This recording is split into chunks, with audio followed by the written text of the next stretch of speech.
ખાદ્ય ચીજ વસ્તુઓના ભાવમાં અસહ્ય વધારો થતા સામાન્ય પરિવારોનું બજેટ ખોરવાયું છે। રસોડું સંપૂર્ણપણે બેહાલ બની ગયું છે અને ગૃહિણીઓનું માસિક બજેટ સાવ ખોરવાઈ ગયું છે। ખાદ્ય વસ્તુઓના વધતા ભાવથી હવે રોજિંદી થાળીનો ખર્ચ વધી રહ્યો છે।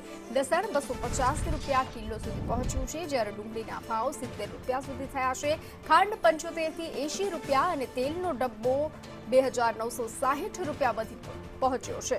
તો શાકભાજીના ભાવમાં પણ 10 થી 15% વધારો થયો છે। વધતા ભાવ વચ્ચે ગૃહિણીઓનું ઘરનું બજેટ ખોરવાયું છે અને થાળીનામાં વાનગીઓ ઘટાડવાનો વારો આવ્યો છે।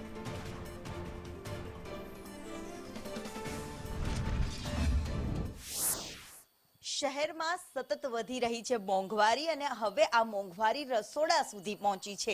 કેવી રીતે પહોંચી છે તો આપને જણાવી દઉં કે હવે રસોડામાં જે પહેલા ભર્યા ભાણા બનતા હતા અને ગૃહિણીઓ માટે ભર્યું ભાણું બનાવવું એ મનપસંદ વસ્તુ હતી, પરંતુ અત્યારે હવે બજેટમાં કોમ્પ્રોમાઇઝ કરવું પડે છે।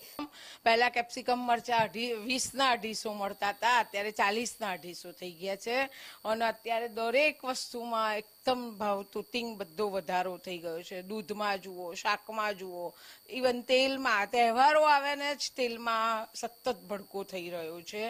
એટલે તેલનો ભાવ બી અત્યારે આસમાને પહોંચી રહ્યો છે, એટલે અમારું બજેટ બી ખોરવાઈ રહ્યું છે। એટલે અમે પણ ટ્યુશન ફી, સ્કૂલ ફી બધું જ અમને સતત તકલીફ આપી રહ્યું છે। 100%ની વાત છે, વિચારવું પડે છે પણ કરી લઈએ છે। પણ શું કહેવાય કે અત્યારે સરકારે થોડું વિચારવું જોઈએ મધ્યમ વર્ગના લોકો માટે, એટલે મોંઘવારીમાં થોડી રાહત મળે એવું કરવું જોઈએ।